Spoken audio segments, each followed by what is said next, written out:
Hello, everyone. We're going to get started here in another 30 or 60 seconds as people trickle in.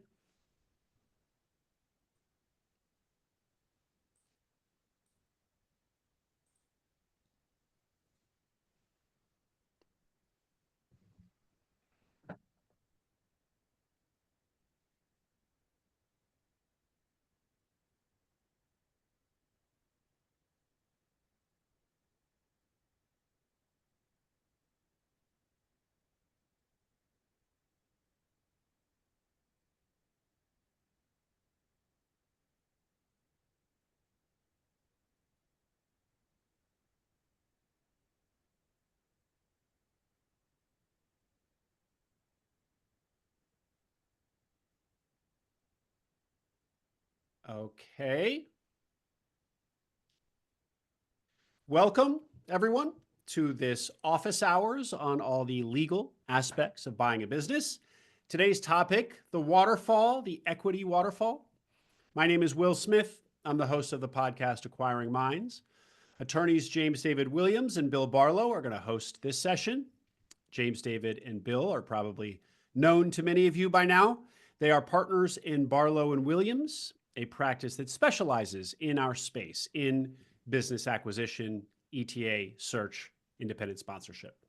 They see tons of deals, so they're at the front lines of our market, and their focus is, of course, helping searchers and sponsors like you execute your deals, protecting your downside. They also represent sellers, so they understand well both sides of the transaction. This is their 6th office hours with Acquiring Minds, and I encourage you all to go back and watch the other sessions, all of which are recorded and on the Acquiring Minds website. I'm going to provide links here in a moment. Couple quick items before we begin. As always, the way today will run is Bill and James David will give their presentation on the waterfall, and then we'll do Q&A. Feel free to ask any legal question about buying a business. Doesn't have to be limited to waterfalls. This is an office hours to get all your questions answered. To ask a question, we use Zoom's Q&A function, so not the comments. So you'll see a Q&A button in your app or Zoom window. Also, quick note, sometimes an audience member's question can get really involved, really detailed in the weeds. Often just it's about a particular deal they're navigating, and it can be difficult to digest and answer such a question publicly. So I tend to favor questions that I think have broader appeal and easier for everybody to grasp.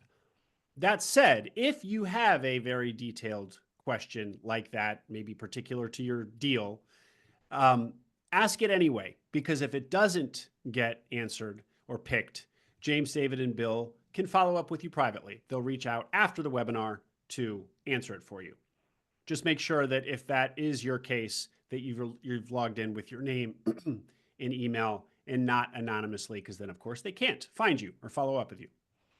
Session is being recorded. You'll receive a link to that in the coming day or two.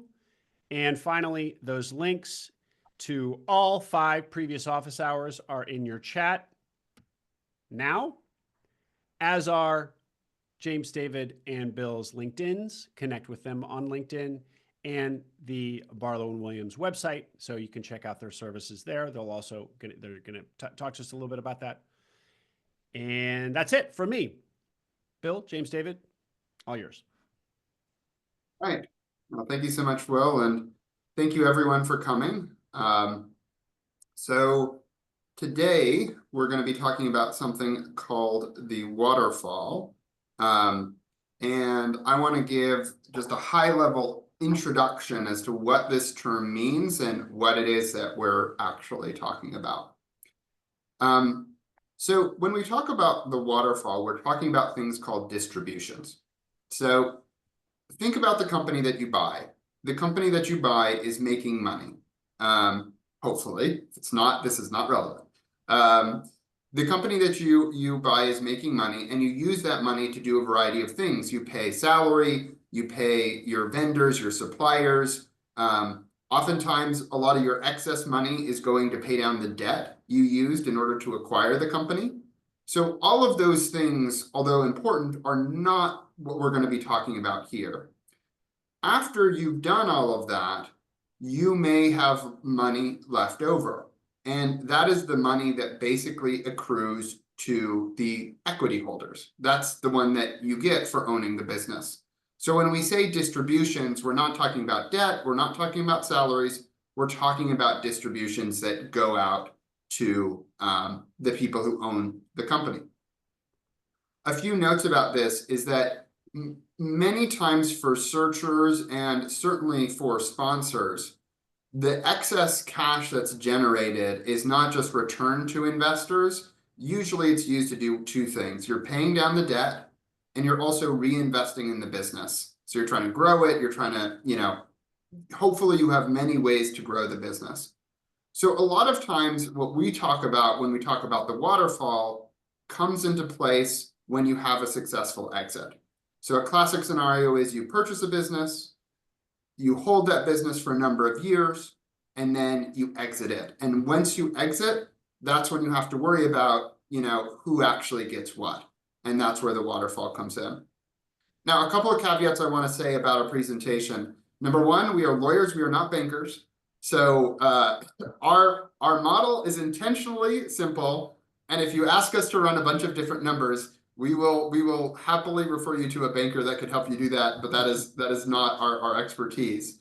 So that is just to say these models are intentionally meant to be simpler on this, like to be a simple model. And we're also, not including some things that you might see, like seller equity that gets rolled or employee equity. We can talk about that in the comments, but the models that you see do not include some of the more exotic items that you'll tend to see in a waterfall. And we're also trying to present more of like a base case. So no, there's lots of iterations, lots of ways that this can go. That's why you kind of come to legal experts to understand them. But hopefully by the end of it, you have a grasp of, how these situations generally work. So. Okay, so we'll jump into the first one. This is a searcher using SBA debt, right? So kind of traditional so not traditional search, excuse me, but self-funded search with some investors. As you can see on the left, we sort of lay out a number of assumptions in order to get to these numbers. So the assumptions are 90% debt, 10% equity, so kind of a traditional SBA 80-10-10 structure. We've said that there's a $3 million valuation when you purchase the business at a 4x multiple. We said you gave investors a 10% preferred return, 10% pref compounding annually. We've specified that you're only doing tax distributions during the interim. We've also kind of baked into this model that tax distributions don't count towards either preferred return or return of capital. That is something that sometimes gets negotiated, but for the purposes of this model, we're assuming that goes only to the residual. We've built in a 5-year hold period just for the sake of the numbers. And we've said that you've paid off the debt in full. If you hadn't paid off the debt in full, that would be the first part that comes off the top of the total pie, right? That's how this works. We've said 5% EBITDA growth. So, we're trying to do a base case model that you might present to investors. We've said no multiple expansion. So you're going to exit at a 4x also. That's just for simplicity of the numbers. And we said that you're giving investors a 2x step up because we had to pick something for the model, and that seems to be a sticky number right now, but that's constantly in flux. And step up is as a term is probably not my favorite term, but it's been imported from another context and kind of means something different here, but that's okay.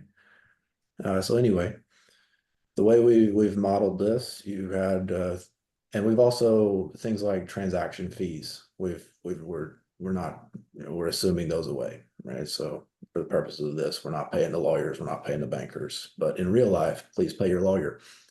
It's very sad if you don't do that. But for purposes of this, we've assumed that away to get the number simple. So when you make the initial purchase, $3 million purchase, 10% equity, so that's $300,000. We've just said investors put in 200 and the searcher puts in 100.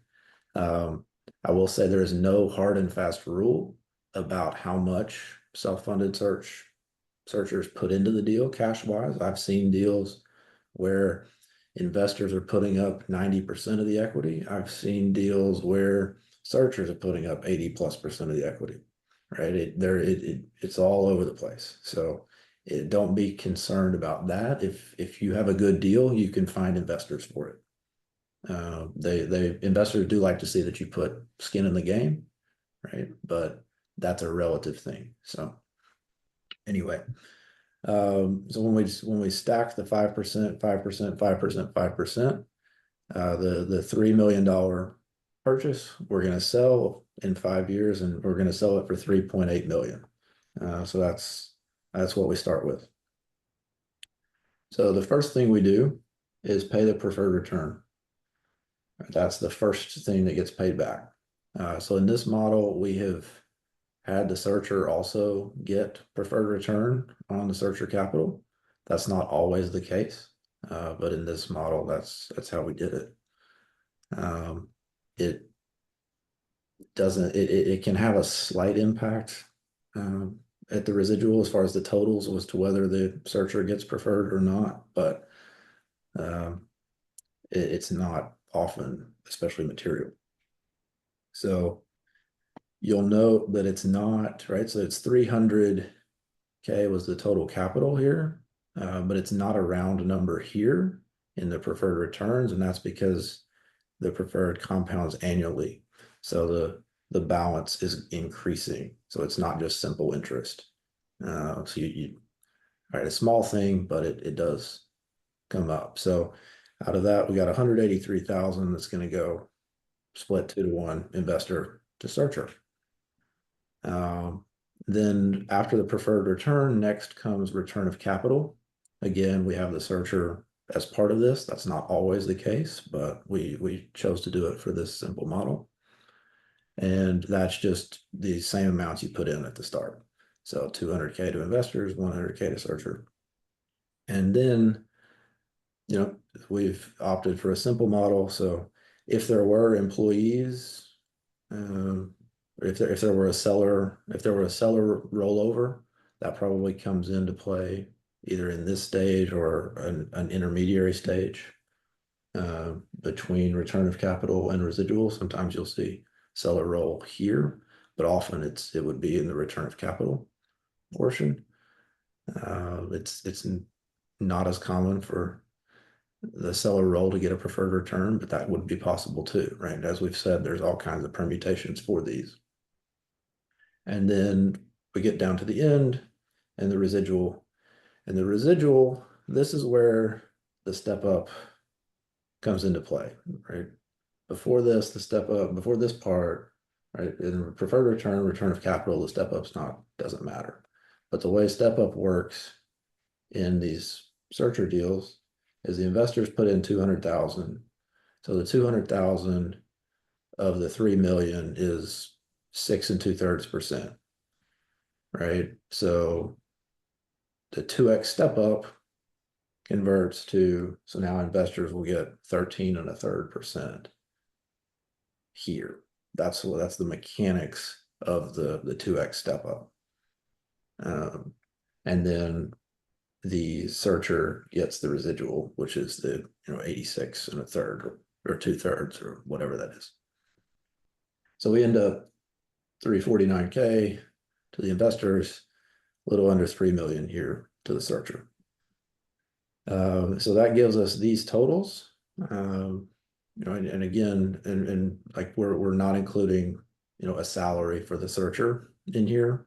So like a salary would change some of this number too. But out of this, and these numbers don't add up. So we just the total of the searcher, I think it should be 3.2 million. Okay, 3.2, yeah. So there you go. We did this, I don't know how many times, and we still have a glitch in the numbers. But so yeah, it's going to be 3.2 million. And as you'll know, there's a little bit of rounding, right? Because we had 3.8 over here. But anyway, 3.2 to the searcher, 671K to the investor. So the investors turned 200K into 671K over 5 years. So that gives them an IRR of 27%. The searcher IRR, right, is not really part of this calculation, because if you're doing this, you're in the business operating it all the time. So that's not really a metric for you.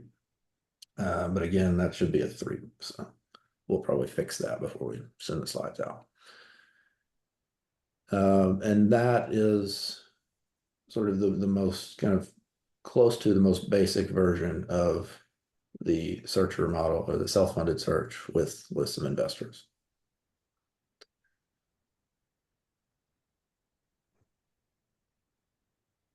So now we're going to talk about a different model, independent sponsor. And here you're going to see a shift in vocabulary. So you're not going to use the same terms for everything. We're going to use different terminology. And the basic way that independent sponsor deals, and indeed private equity deals work, is that the investors keep somewhere like 80% of the upside, and the person who put on the deal, the sponsor, gets carry, is the terminology that's used, which is typically equal to around 20% of the profits of the deal. So whereas in the searcher land, you have the searcher really owning the vast majority of the upside of the company, in independent sponsor land, it's the reverse. It's the investors that are getting 80% of the upside, and it's the sponsor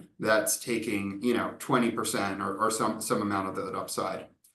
But at the same time, independent sponsor deals tend to be much larger. And that means even though you're only getting 20% of the upside, as we'll see, that can still be much more meaningful from an absolute dollar perspective, which is one reason why it's still very attractive for the independent sponsor. So we'll just kind of go through this model. So this is one thing you'll notice off the bat. So we're assuming this is a $20 million enterprise value acquisition at a 5x multiple. One thing you will probably notice right away is, unlike searcher deals where you see like 90% debt, that never happens in independent sponsor deals. And so we're assuming something more normal, which is only 50% debt and 50% equity. Now note that because of that, you have much more equity gap to fill than you do in a traditional searcher deal. We're also just putting in some assumptions: 10% preferred return, just tax distributions like last time. You hold it for 5 years, you pay off all the debt. We're also assuming you have 10% annual EBITDA growth. Keep in mind, independent sponsor deals, they tend to be larger. They tend to be a bit more scalable. And so a lot of times growth might end up being a little higher as well. And then we're assuming a 20% sponsor carry. So there's a couple of small things in here that are actually very significant economically. But we'll get to them in a moment. So first of all, in terms of the equity check, so originally $20 million acquisition, $10 million of that was equity. This model is assuming $9.5 million of that was investor equity, and $500,000 came from the sponsor. I think investors like to see that the sponsor is putting in money, their own money. It's a sign that they are they are invested in the deal and they really believe in the deal.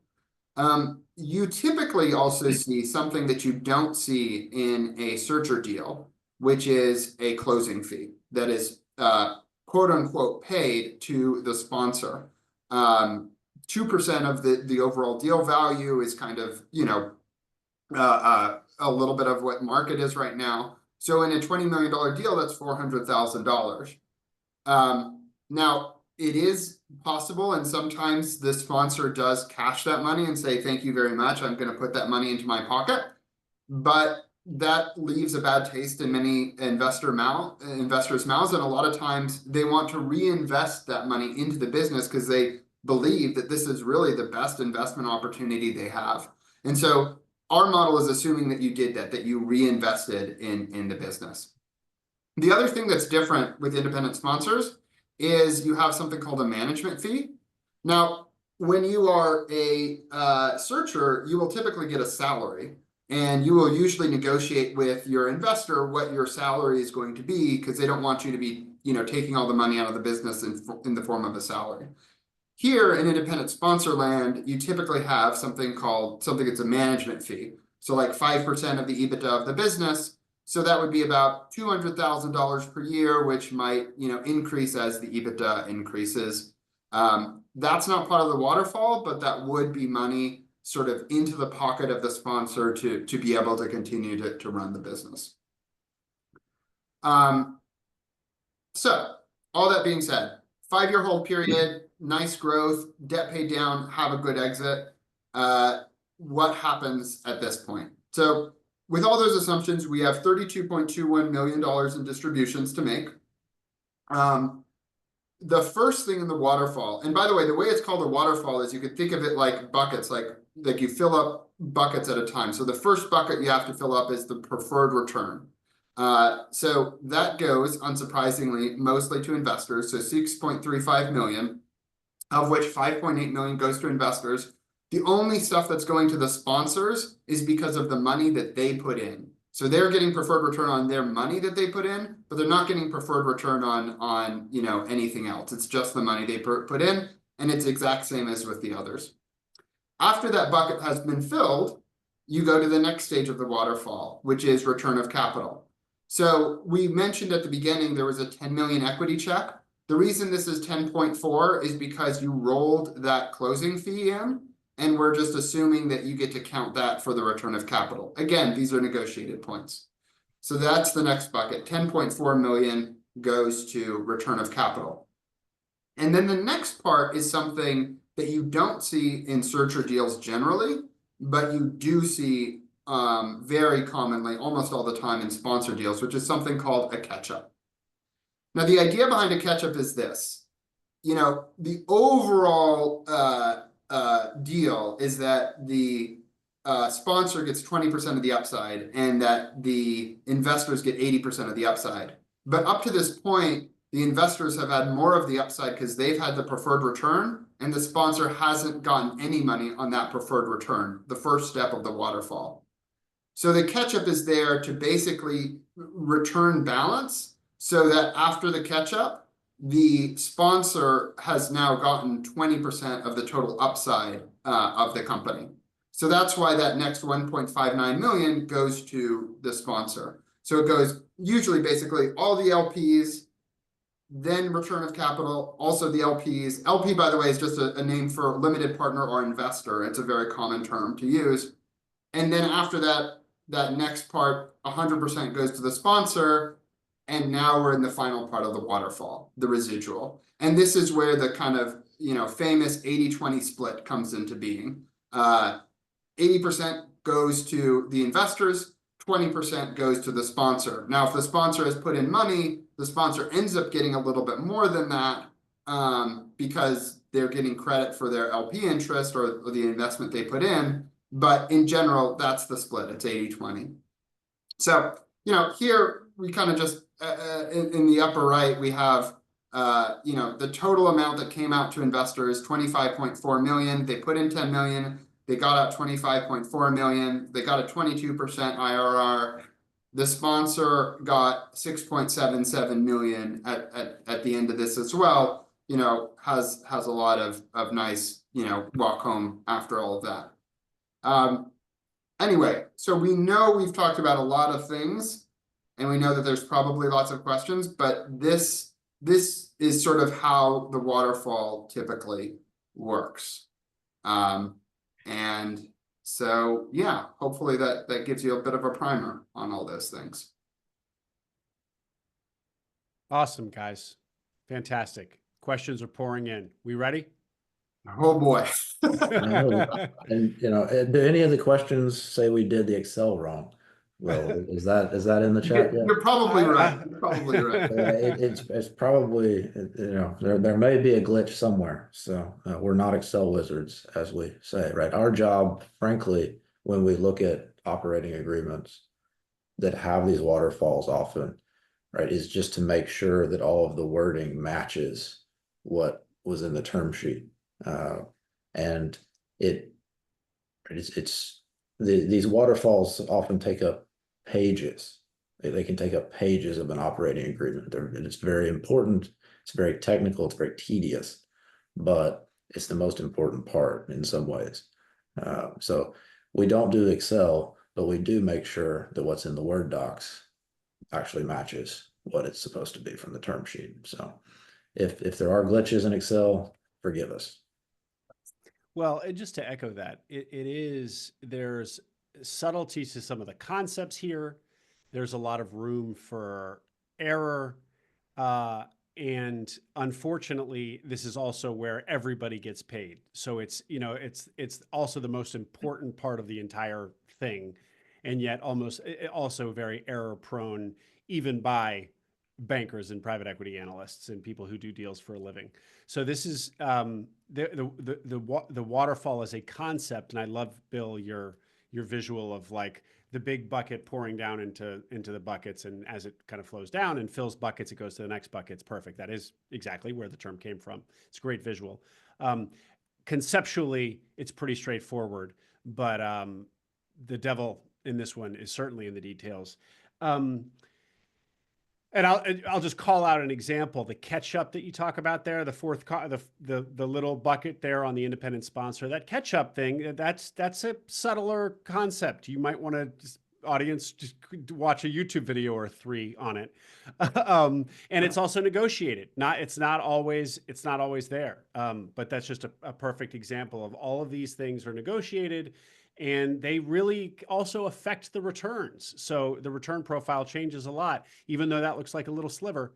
It's $1.5 million to the sponsor, right? Also, one thing to call out, you guys, I think, correct me, total to investors number in the upper right, excuse me, total to sponsor in the upper right here. Yeah, That's that one's 6.77 million. That does not include the annual management fee, right? That's correct. That is exclusive of the management fee.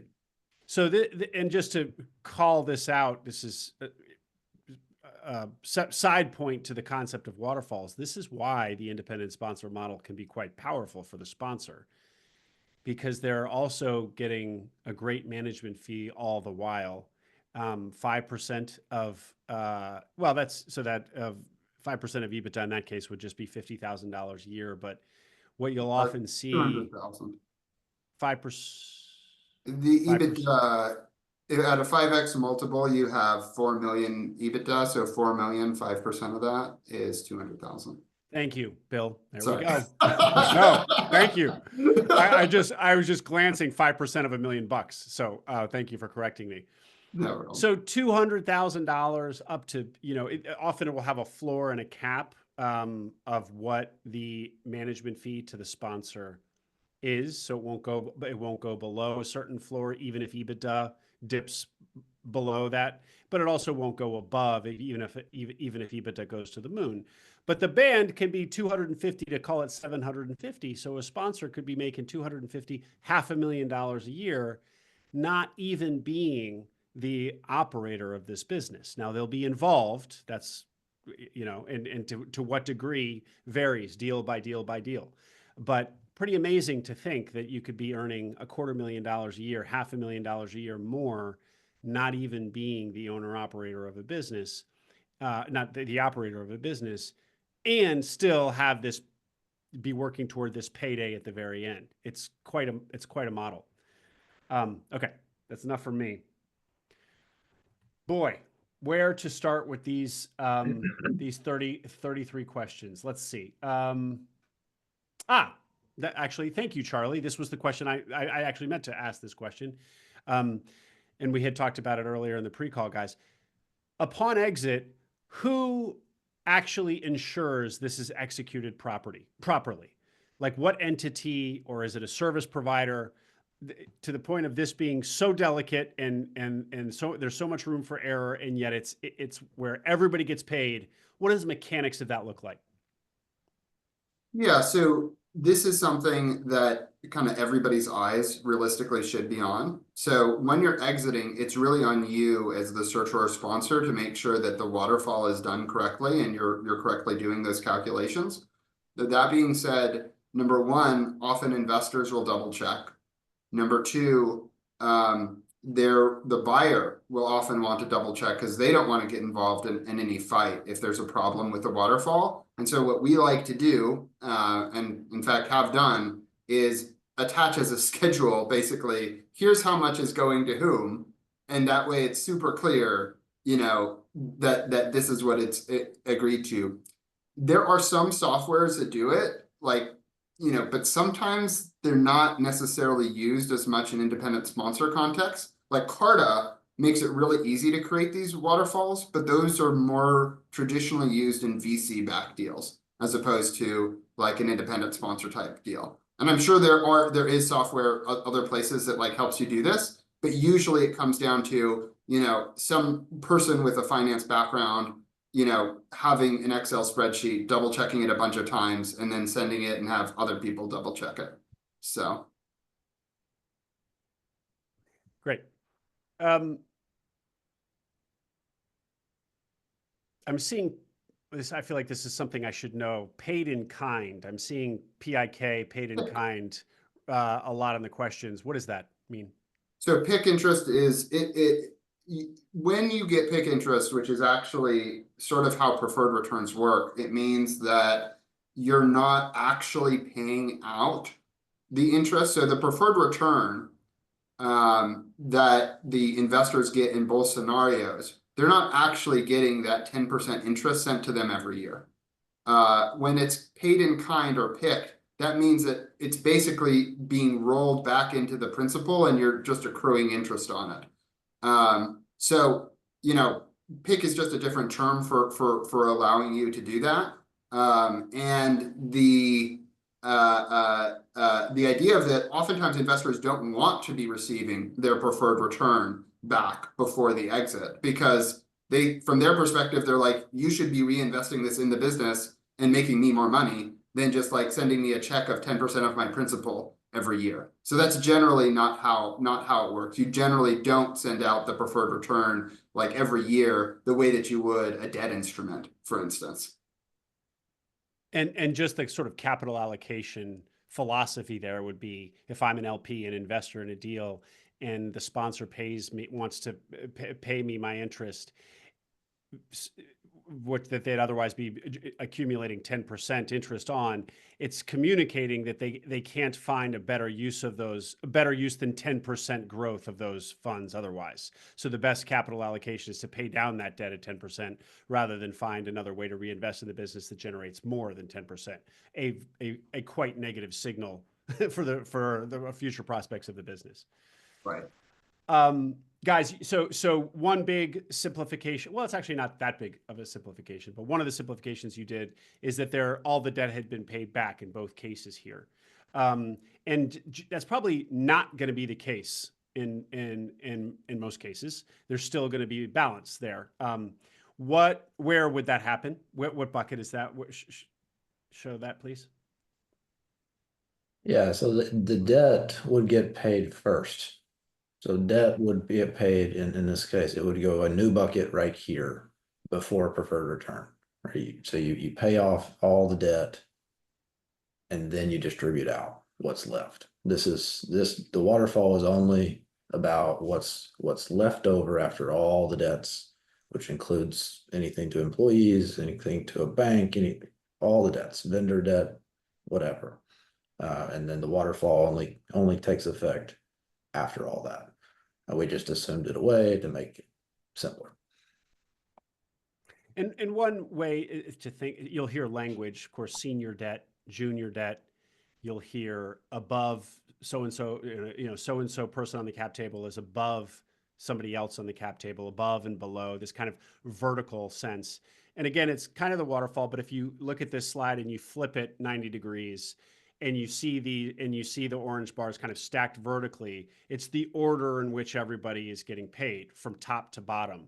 And your bank lender is basically always at the top. They're always they're almost every deal that I can be aware of. They're gonna Yeah, and if you had other lenders, right, your lenders have their own waterfall too, right?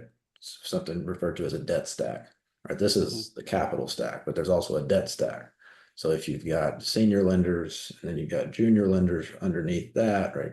And it's all just setting up a priority of payments. priority payments. That just so that people are aware, that usually comes into place when you have a distressed situation, right? So like, let's say it goes really badly and you only sell the company for 5 million, but there's 10 million of debt. The question is who gets paid first? And that's where, the senior lender gets paid all of their money before the junior lender, and they get paid before, any of the preferred or any of that. Yeah. So,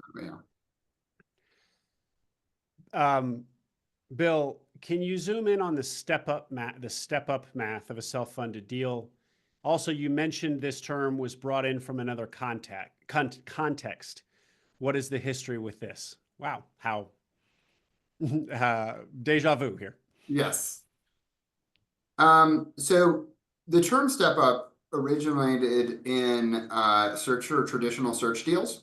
And how that worked is in a traditional search deal, you would have most of the money would come in when you actually did the deal, but some investors would put in money at the very beginning to help with the search process, right? So that you can pay diligence costs, you can pay yourself a salary while you're searching, right? So again, this is a traditional search model where you raise a little bit of money to do the search and then you make the acquisition.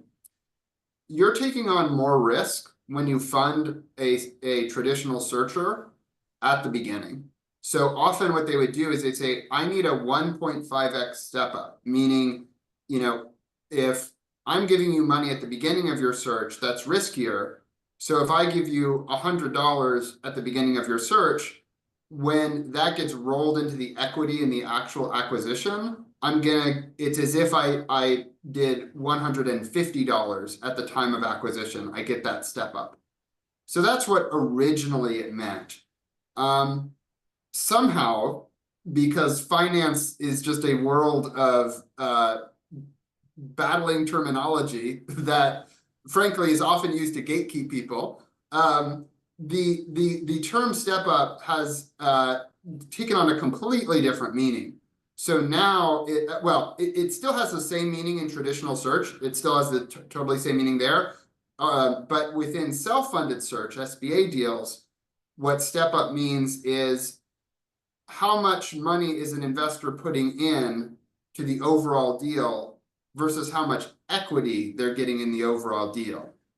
And there's a kind of weird mismatch there because look at our example. The investor is putting in $200,000, which is, 6.6% of the overall deal, and they're getting equity of 0.3%.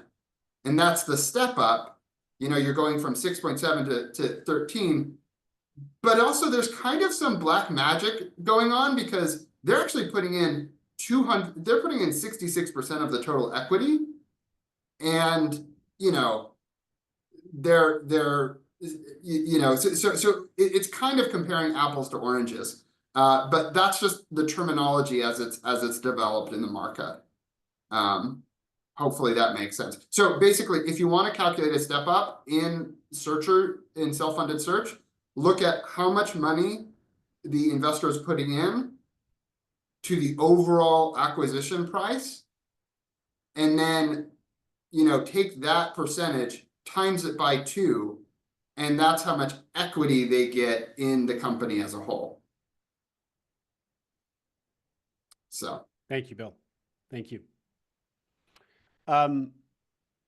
Guys, on the vocabulary terminology here. So equity in search land, in carry in sponsor land, sponsor land borrowing more from private equity terminology because independent sponsor really is kind of just a private equity deal, straight up. Just anyway. Um, is carry actually equity though? We think about these in terms of percentage proceeds, but does carry mean equity effectively? Or does it matter? Maybe it doesn't matter because governance is written the way it's written, and so exactly who controls the company in an independent sponsor context where there's carry doesn't correlate to carry. It's just purely written from scratch in the governance docs.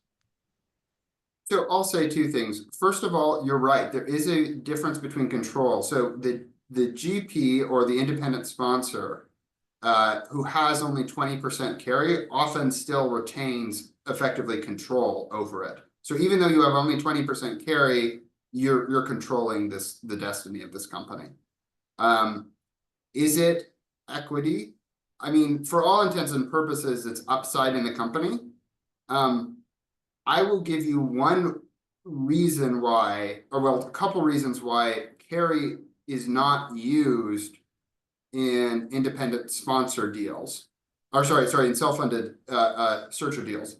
For the SBA does not really deal well with these concepts of carry.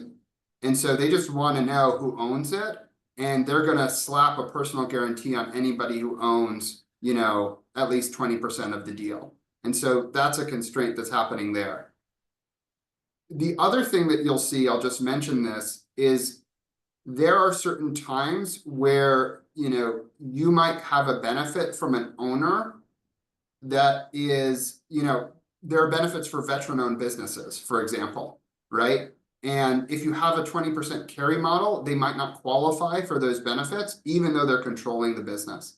And so in those cases, sometimes you end up importing a more like self-funded search style, preferred return, common return, terminology, so that you can still say for the purposes of, whatever you need to, that this is veteran owned and operated, just as an example.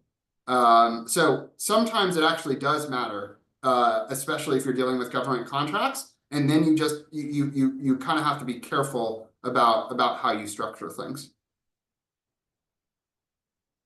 Fantastic.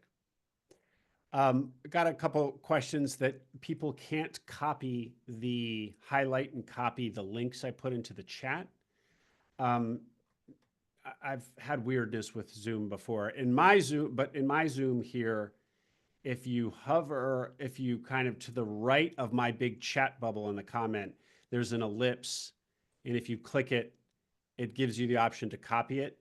Maybe that's just mine though, not everybody else's. So I'm sorry, everybody. I'm just going to try to repaste these from a raw text doc that I have here and hope people can grab those better. And see if you hover over about, the bubble there, if an ellipse doesn't pop up that allows you to easily copy it into, because people want to scrape these links and save them in their own note-taking docs. Okay. Guys, a couple of questions about the tax distributions and how that's treated, not treated, the debate. Can you say more, please? Yeah, so we simplified and said tax distributions. Or well, first point, if there were distributions during the 5-year hold period for these simplified models, it would affect the preferred returns because the preferred return continues to accrue. So we just wanted to simplify the math and the percentages and interest there, right? So that would just get messy. So that's why we did that. But you're always going to do tax distributions in a partnership structure because the IRS is taxing the members of the partnership on income. So the company needs to make those distributions. The debate or issue that people have, and there's certain people who have been on investor panels with Will and the Acquiring Minds folks who have very strong opinions about this. But it's, where do tax distributions count in the waterfall? Because it would be possible that tax distributions count as a return of capital or a preferred, right, as an advance on the preferred return, right? It could be that the tax distribution counts to the highest level of the waterfall that is applicable, right? That's one way that it could be. Investors tend not to like that because, right, these are tax distributions, so this money is going directly to the IRS, and they're not getting it, right, in their pocket, so they don't like to think of it. So for this model, we just put it that any tax distribution is an advance here, so that it would be counted in these numbers. There's also potentially reasons, sound reasons why that should be the case, right? Because tax distributions are going to be counted based on this residual percentage in most circumstances. And so in many ways, it makes sense that it would be allocated here instead of at these higher levels. But the debate, and this can be heavily negotiated with some investors, other investors don't really care. I know investors who are on kind of both sides of this issue, but it's at what level of the waterfall do the tax distributions count? That's the dispute. But we kept it clean for purposes of the model. So we said only tax distributions, and they only went here because it would make the math a little bit messy here. So that's why we did it for this presentation. There's also an implication if you count tax distributions toward the return, then you as the sponsor can claim that the return you generated for investors was higher than the investors that the LPs might themselves actually consider it to be. So if there's an incentive here, it's for sponsors and searchers to claim that tax distributions, in fact, are part of the return on investment for Because LPs. it would boost the IRR on paper. Yeah. It would boost the IRR. And keep in mind, right, this always happens in a partnership structure. In some sense, those tax distributions, if you were in a C corporation structure, they'd be paid by the company and they'd never be sent out. And so to kind of count tax distributions as, money back to investors is like, counting your tax bill as money in your pocket. It's just not quite the same. So anyway. So we know where you fall, Bill, in the debate. Yeah. Well, preferred returns on the searcher capital. All right, and this person asks searcher specifically, but maybe sponsor or searcher if it's handled differently. Are there rough guidelines or rules of thumb about when the searcher's cash injection gets preferred returns or won't? Is that something that's negotiated? Is it one among many levers that can be negotiated, or is there a standard, or what? Yeah, it gets negotiated. I've seen it both ways in even recent deals. And in some sense, it doesn't, it doesn't have like in this model, it wouldn't have a massive impact on the economics, right? Because this money would just be the 122, and then the 61 would just end up in the residual, and the searcher's going to get most of that anyway. Mm-hmm. So it doesn't have a massive impact on the economics, because you're probably not paying this off, right? It could impact timing, and it would have a little bit of marginal difference because there's no catch up here. If there were a catch up, it really wouldn't matter at all. It would just be about timing. But since there's no catch up, there would be in this iteration, there would be a little bit of marginal benefit to the searcher to get the preferred return, but not a lot. But it is something that gets negotiated, and so would this too. Actually, I've seen deals where the searcher doesn't get return of capital also. So both of those things are negotiated. And it could, for example, right here, if the searcher gave up those things, took a little bit, and then got a little bit different on the step up in exchange, right? It's a multivariable equation with these things. So it could be that giving this up and you get a better, a lower step up and you come out with a better outcome in the end. I don't know. We'd have to run the numbers. But, these are all, right, it's a whole bunch of things that go on the term sheet and they're all negotiable.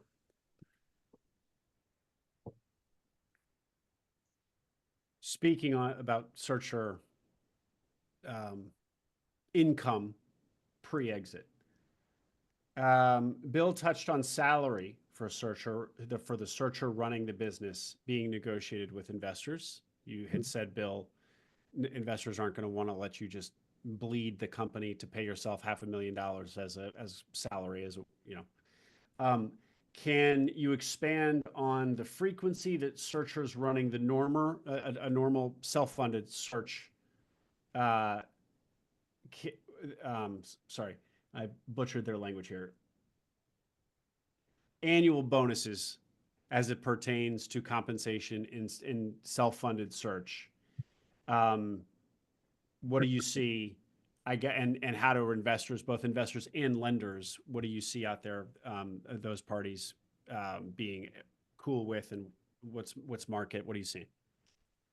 I mean, I would say that one, I generally feel like they're just saying this is a salary and that's a salary, and getting cute with paying yourself bonuses is often not necessarily the right thing. Totally different for bonuses for other employees, right? Bonuses for your other employees, not the searcher, not paid yourself. I typically just see a cap on salary, and I typically don't see like an annual bonus or anything like that. Yeah, I mean, if there are bonuses, they're very much laid out. It's like you must hit this metric in this year, right? And then if that happens, you get this amount. And often, right, there's a salary, and then you can raise the salary by a certain amount. 10% is something I've seen a couple of times recently without getting investor approval. But anything above that, you have to. And the reason why that matters is the salary would get paid before any of this. That's why it matters for investors and why they care about limiting it, right? Because your salary gets paid just like any other salary to employees. And so those get paid before any of these distributions. So the reason why investors put limits on your salary is so you can't, take all the money out here and leave nothing for the investors. And something else to keep in mind is that taking money as salary is generally going to be less tax efficient than taking it in terms of the residual. So even if you are a self-funded search completely, entirely, if your plan is to exit in multiple years, it's not always the case that paying yourself a salary is better than, for instance, reinvesting the extra cash or doing something else with it. So I would just say be smart about it. Because there can be tax reasons to structure your own comp in different ways. What I feel like I see on the self-funded search side is that your investors basically expect you to pay yourself as CEO market rate for whatever that would be. And maybe and they'll look at your personal situation as well. So if you have 4 kids or what have you, or you just have a bigger more expenses at home, they'll likely be reasonable about that and take that into account as well. If you have more experience, if you're mid-career versus earlier in your career, so there's a margin there. But in general, the expectation is that your salary is going to be in line with market, with maybe a bit of a premium, and that you're really working and motivated by the alignment of everybody comes in the equity that you own. For the independent sponsor waterfall, guys, if there was seller equity, you mentioned it, I guess rolled equity or management equity, or management equity, so equity to folks at the business. I think you did touch on it already, but indulge us in where does that fall in the waterfall? Yeah, so oftentimes if you're talking independent sponsor land, you are this is actually an interesting point because sometimes it depends on the sophistication of the sellers, if I'm going to be completely honest. Because there are some sellers who will not ask for, like they'll look at the structure and they'll roll 10% of the overall deal, and then they'll say, okay, well, I'll just get 10% of the equity in the company on the backside, which really is not necessarily fair to the seller.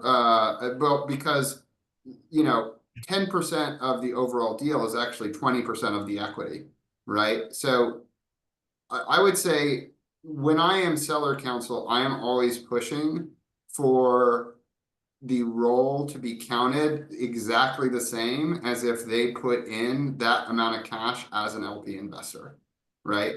Like effectively, I'm saying, hey, look, instead of raising, $1 million from investors, I rolled $1 million. And so I should get equal treatment as if I was that $1 million investor.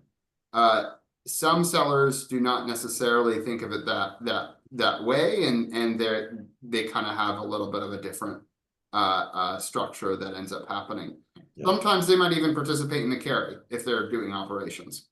So yeah, and it's so often, I mean, if you're doing a seller roll, it could be here in return of capital where there's something, there's sometimes there's a space, day where the seller gets return of capital, but only after the investors. That happens sometimes. And then sometimes it just goes here. As for employees, often they're just getting out of the residual, right? There's often a separate class of units where they're only getting residual and don't participate in anything before that. And one other thing I'll say just to mention is sometimes what happens is you have the waterfall up top with all of your limited partners of investors, and then you have the company you purchased. And sometimes the seller equity stays at that company that was purchased, right? So they might have it might be the case that they're just part of this stack and they're not getting introduced into the waterfall in the same way. So they just get, a certain percentage of the exit. And they're not really even participating in the whole waterfall dynamics. I'm negotiating a deal like that right now, for instance. So anyway, just interesting things to think about. Yeah, it can get complicated. There's a point about performance and a question about performance. We touched on it on the self-funded search model a question or two ago. I don't think, have we touched on MOIC and IRR hurdles in independent sponsor land? Maybe give a minute on that and just for context for everybody. More commonly in independent sponsor land than in search land is the return you generate for your investors at exit and your own carry being correlated to that. Bill, could you say more? Or sure. So we kind of started off with the standard premise 80-20 of the remaining. You get 80% goes back to the investors, 20% is carried to the sponsor. Oftentimes you actually have multiple hurdles. So maybe the sponsor only gets 15% at the very beginning, but then when a certain IRR is hit or a certain MOIC, which is money on invested capital, comes in, then or multiple on invested capital, I should say, then you get more. So you might get a 20% carry, then a 25% carry, and if you get a multiple on invested capital of like 3x, you might get like a 30% carry or something crazy like that. Not always, not commonly, not in all cases, but like just so you know, your performance might change how much carry you get, and so this final residual waterfall actually becomes its own version of a waterfall where you get it, and not only that, but you also often get like a step up or catch up to that higher carry. Sometimes, not always. So you could get like 15%, but then you hit your performance metric, and then you get a catch up to the new higher percentage, and then like you do 3 iterations of that. So anyway, whenever I see that, I'm wondering like how much incentive, how much more, if I have trouble understanding it, then I have trouble being incentivized by it. But maybe Yeah. I'm just crazy. Yeah, So, and which metric is used, IRR or MOIC, tends to shift as years go by. Often it's IRR up to a certain number of years, and then after that it's MOIC. Uh, but all of that, it was laid out in very pretty or sometimes not so pretty tables. And MOIC, everybody, I'm sure most people know, but that it's just, as Bill said, multiple on invested capital. So, and it's the way the layperson would talk about, I doubled my money, I tripled my money. It's like MOIC is that 2x or 3x or 4x. What did you double, triple, quadruple, quintuple the money? That's MOIC, is that coefficient, 2, 3, 4, or 5. So the shoot, I had a couple things in here. There's so many, I lose them. Oh, somebody had asked about the step up. Is it, is it really more like a step down? Is that a more apt description? They're invoking my partner in Minds Capital, Nicholas James, who loves to say that. Because yes, indeed, it's like you put in 90% of the equity and you end up with, excuse me, 90%, yeah, 90% of the equity in the deal, and you end up with some lesser percentage of the overall proceeds. And so it's almost like you're stepping down in search land. And that's Yeah, why it's such an imprecise importing of this term. it's a little bit of a misnomer, yeah. But Misnomer. Yes. um, Classic. what what I encourage people to do when when I talk to investors, and we do, is don't focus on what the step up multiple is. There are some people who fixate on that number, but and searchers who do this too. They fixate on that number, but it would be better for everybody if they would focus not on what the step up number is, but what the final cap table is, because that's what actually matters, right? Mm. So get to the final cap table that everybody's comfortable with. And whatever mechanics you need to do to get there, that's fine. It's the final cap table that matters. And by that, James David, you mean like I'm an investor, And prospective investor. yeah, by What is my that I final mean, equity of this deal? How much of yeah, this business am I going to own? by that I mean what is the percentage in this residual column? Yeah. That's what I mean by cap table in this circumstance. So, this 2x step up, like that's just the formula to how you get there. This is what matters. I think something else I'll just mention on searcher deal or self-funded deals, especially deals that use SBA debt. A lot of times you might see this be like, why would investors ever sign up for this? And like, well, there's a couple answers for that. One, this is the searcher is taking on a personal guarantee, right? That's not happening in a sponsor deal. The searcher is personally putting all their assets on the line, can be put into bankruptcy. And as a result of that, you're getting 90% leverage, which is something that you just could not get in any other deal. And if there's that 90% leverage isn't paid off, then the searcher is, very potentially in bankruptcy, has their home taken away. So like the downside for searchers is also they're taking on a lot more personal risk in a deal like this than they are in a sponsored deal. And so, at the end of the day, in some ways it's compensation for that. And the fact that, that 90% leverage lets you drive really good returns as an investor, but you only get that because of the personal guarantee and the other things. So, even though it is kind of a step down, like that is true.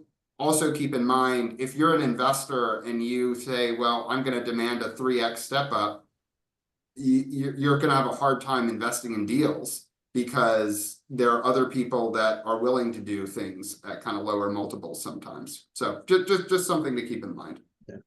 And there's the 20% ownership threshold in SBA structures where, right, investors are not keen on signing a personal guarantee. So, right, there are reasons for investors to keep their ownership below a certain threshold, which is 20%.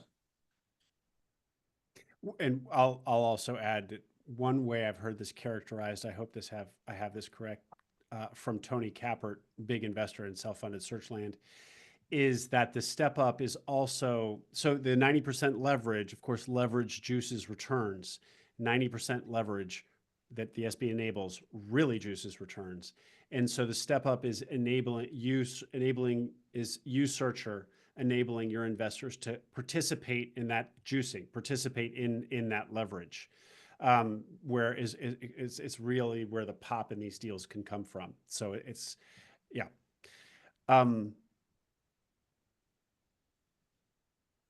Great. We'll go for a few more minutes, guys. We're 5 minutes over, so we'll start wrapping up here. On step ups again. Oh, so something I wanted to say about step ups. As much as we're complaining, making fun of, calling a misnomer the word step up in the self-funded context, we just are taking issue with the name. It's not a bad structure. It's not that it makes sense it's not that it doesn't make sense as a concept. It's just that it's kind of misapplied in self-funded land. Is that fair, guys? Yeah, well, it was taken from one context where it means one thing, and Right. in traditional search it means one thing, and in self-funded search it means something else. And English gets confusing when the same words mean two different things. So right. But it's not an inherently problematic structure, if anything. no, I think it ends up being necessary, right, for Yeah, these deals exactly. to make sense. So for a self-funded searcher, can we go? Yeah, great. Waterfall number one. Does a searcher put in their own equity, the 100 grand in this case? Do they also get a step up on their own money? And do they also get preferred? Wait, sorry. Do they also get the step up? They get the preferred return. yeah, I mean, They get preferred, not step up. sometimes they will get the preferred return, sometimes not. Right, that's negotiated. You're not going to get a step up as the searcher on the capital you put in. Well, in some sense, it doesn't matter with the step up because all you're doing is you're saying, I'm getting money for my preferred as opposed to my common, right? So you're like effectively you're taking out of one pocket and putting into the other. So it doesn't necessarily matter one way or the other. Okay, but yeah, no, you as the self-funded searcher, the overwhelming, right, your return is through the leverage, right? Your return is through this 90% leverage, right? The purpose of the step up in self-funded search, as Will articulated, is to allow investors to share in that, right? And so again, if you were to get a step up on your money too, right, then the investors get less, a lower percentage here at the residual. And so, their returns start looking quite a bit worse and they're not interested in the deal, right? So again, let's focus. I wish people would focus more, not on the terms, but like focus on what the final ownership is going to be in this column.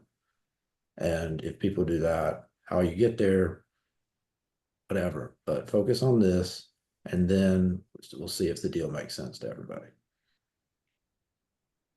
One thing I'd also encourage people to focus on, I think most people will know this, is the IRR and developing a sense of what a good IRR is.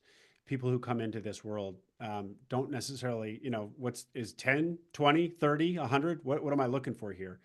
And guys, correct me if I'm wrong, but I mean, at least at Minds Capital, we look for our return of our investment in a sponsor deal being in the 30s for the base case.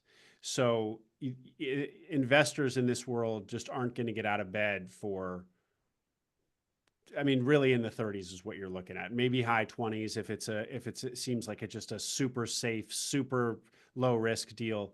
But this is considered risky alternative investing. And so investors need to see bigger returns. And in the world of investing, 30% in the 30s that's a lot. That's a great return.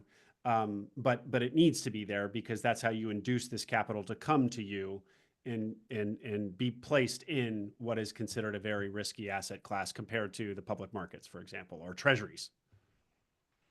Something else I would say along with that is that this is where you're going to see a big almost difference between searcher and independent sponsor, in that in order to hit that 30%, in searcher deals, if you're using 90% leverage, as long as you kind of keep the ship afloat and like, pay down the debt and keep it stable, that 90% leverage can often get you, depending on your step up, to that 30% return.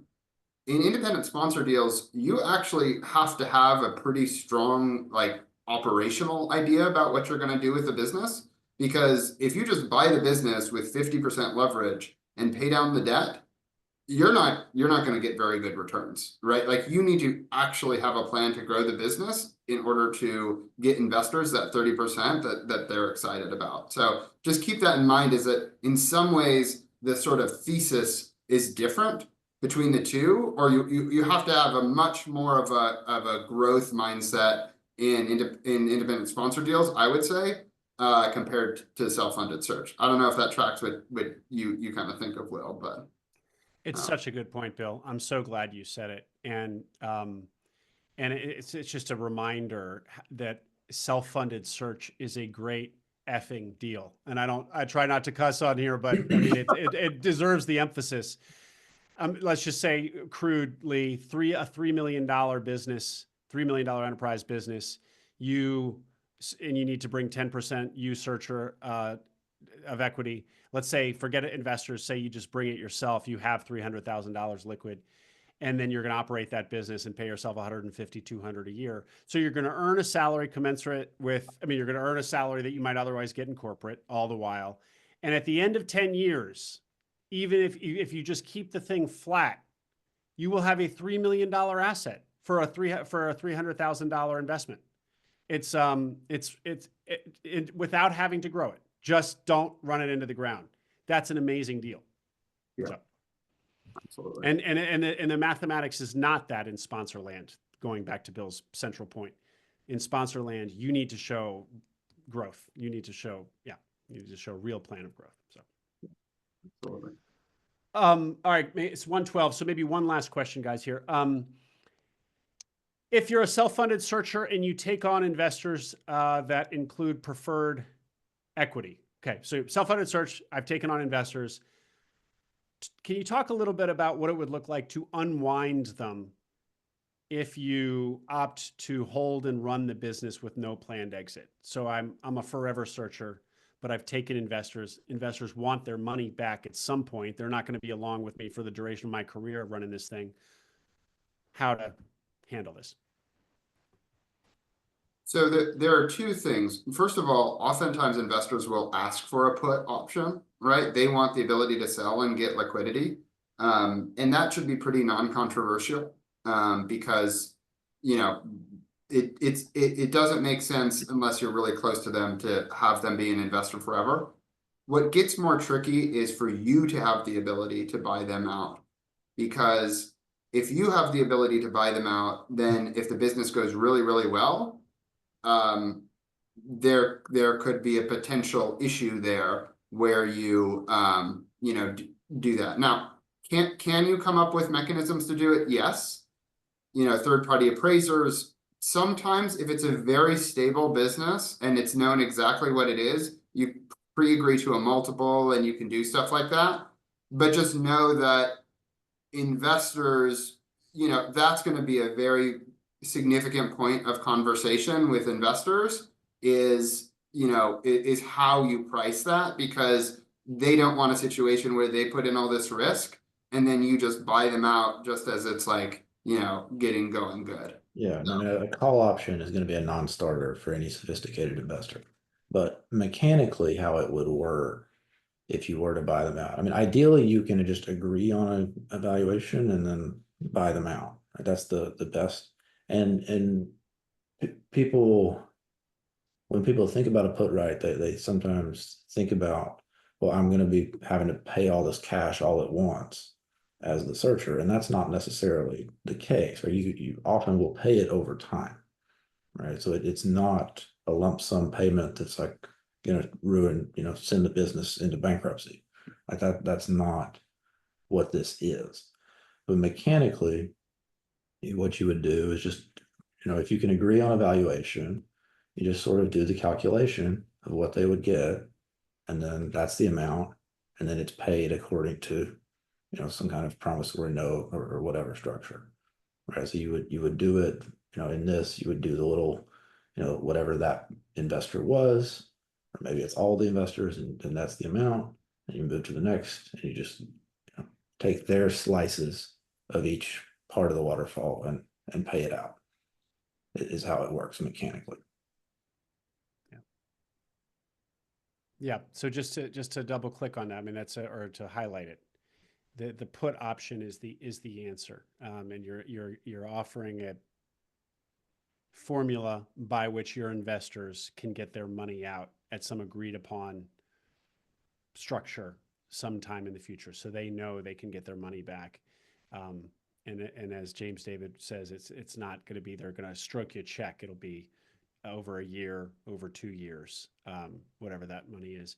And also, you'll also often see, correct me if I'm wrong, guys, that it's only if the business can support it, only if EBITDA levels are at a certain place. So investors in year 6 can't come to the searcher who's barely holding on, business isn't profitable or barely profitable, and say, you have to buy me out now. The business has to be some agreed upon metric of performance in advance. The business has to be meeting for you to trigger this put option. Correct.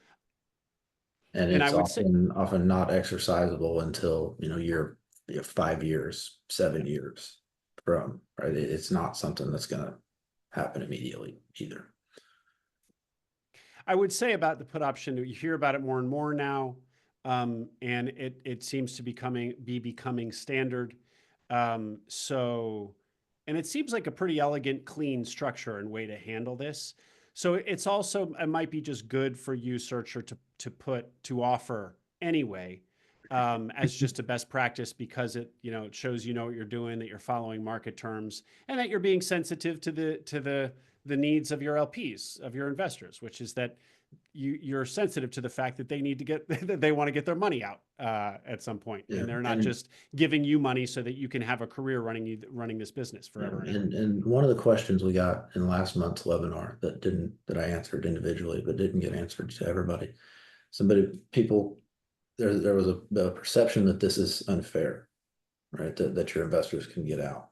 And I would say, as I've told that individual, right, this is actually better for you as the investor, as the operator, for this put right to exist than potential alternatives, right? If you were a VC founder, for example, and you had taken on investors, if those investors want out, in all likelihood, they can force you to sell, right? They have the control to force you to sell the company, right? This scenario, if you're still the operator, you're still in control, and you just get these investors off the cap table, right? That's a much better thing for you, right? So to compare it to, even an independent sponsor, often, right, that you could have a situation where the investors can force you to sell, right? So if that's the comparison point, and I think it should be for you as the searcher thinking about this stuff, right? This isn't bad. Well put. Guys, in the last 60 seconds, tell us about the firm, tell us about how you work, tell us what searchers and sponsors need to know about working with you. So we are a flat fee M&A firm. We specialize in these type of deals, and we're always open to have a conversation. And we work with investors, we work with sellers, we work with buyers, we work across the spectrum, independent sponsors, we work with traditional search, we work with self-funded searchers. So if you're in the market for doing an acquisition like this, we would love to talk to you and set up a call. Yeah, and we work across industries, anywhere. Geography is fine. And we're happy to talk to people at any point in the process, right? We love it when people come to us right before they're about to sign that LOI, right? When you're going back and forth with the seller, you kind of got agreement on those headline terms, but we need to really hammer out a deal. and get it on paper, that's the point when we really want to step in, but we're happy to talk to you sooner. So feel free to reach out. Super. Another great office hours and webinar, Bill and James David. Thank you as always. Wonderful content. Audience, this will be sent. Yes, this is going to be sent out in the next 24, 48, including the 2 slides. Guys, Yeah, we'll send. we'll fix that little number mistake, but yeah, we'll get the slides out. So that'll come out, and yeah, we don't have anything scheduled for December, but we may in January. So keep your eyes peeled for that, audience members. Thanks everybody for coming. Great webinar, guys. This concludes it. Bye.